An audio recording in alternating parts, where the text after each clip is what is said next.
Vamos para a questão 5. Deixa eu apagar aqui para isso não ficar visível e deixar somente mais livre. Um amplificador de potência de áudio alimenta uma caixa acústica com alto-falante de 8 ohms de impedância, sendo a impedância de saída do amplificador de áudio 128 ohms. Torna-se necessário o uso de um transformador para efetuar o casamento de impedâncias.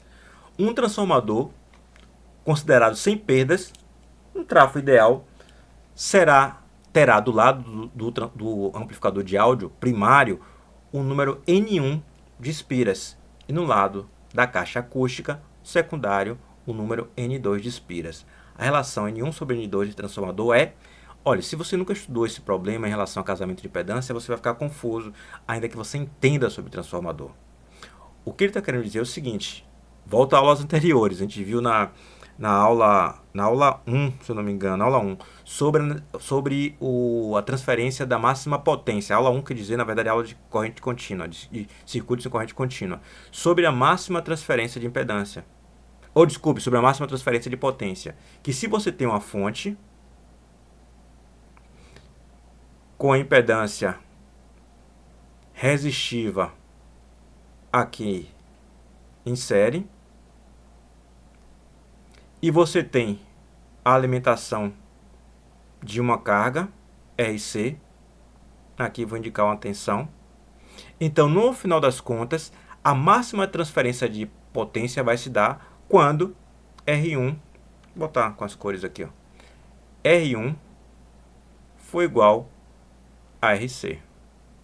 Então, a ideia de fazer casamento de impedância é você deixar a resistência da carga igual à resistência série do equipamento que está fornecendo potência, de tal forma que você tenha a máxima transferência de potência, que foi assunto da aula de circuitos em corrente contínua.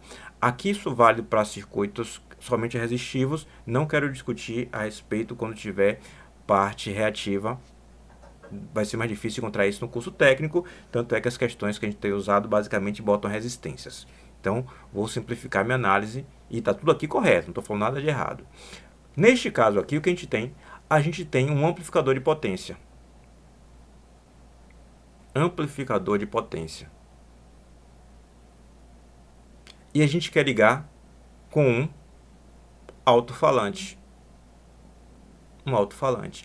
E que é, obviamente, a máxima potência sendo transferida para o alto-falante. Só que os dois têm impedâncias diferentes. Para isso a gente usa um transformador, porque a gente sabe que a impedância vista pelo amplificador de potência vai depender da relação de transformação. Então a gente vai usar, mais uma vez, a reflexão de impedância, no caso a reflexão da resistência, para poder fazer isso aqui acontecer. A resistência do amplificador de potência ser igual à resistência do... da caixa acústica. Isso mesmo, da caixa acústica. Com alto-falante, obviamente. Então, vou desenhar isso aqui de um jeito que a gente consiga resolver usando as técnicas que a gente já conhece. Então, no final das contas, eu tenho um amplificador de potência. Cadê que ele fala aqui, ó? A impedância de saída do amplificador de potência é 128 ohms. Aí a gente vai usar um transformador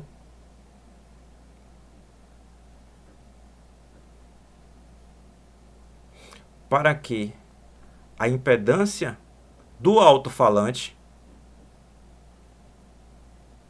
que no secundário ela vale efetivamente 8, ou seja, ela vale 8 ohms, ela quando ela for transferida para o primário, ela tenha valor de 128 também. O que a gente quer é transformar o circuito nisso aqui, ó. Ou melhor, de uma forma equivalente a isso aqui, ó. 128.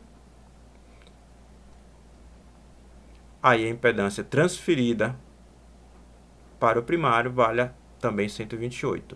Fazendo isso, a gente tem a máxima transferência de potência. Beleza? Entendido isso, a gente já pode resolver. A gente já sabe das teorias, porque já fizemos isso várias vezes aqui hoje. Então, no final das contas, a gente sabe que no primário esse valor deve valer 128. Então, a resistência da carga, que é o alto-falante linha, é igual a A ao quadrado vezes a resistência do alto-falante no seu circuito natural. A resistência vista no primário, a gente quer que seja quanto? 128 ohms. A ao quadrado, a relação de transformação, e a resistência do alto-falante é efetivamente 8 ohms. Pronto. A é igual a 128 sobre 8.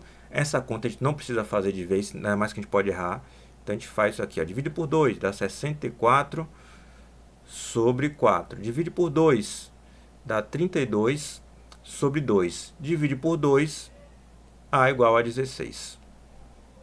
Desculpe, A ao quadrado igual a 16. Aqui é quadrado. A ao quadrado igual a 16. E, portanto, A é igual a raiz quadrada de 16, que a gente sabe que dá 4. 4 é a nossa resposta. Joia? Vamos para a próxima.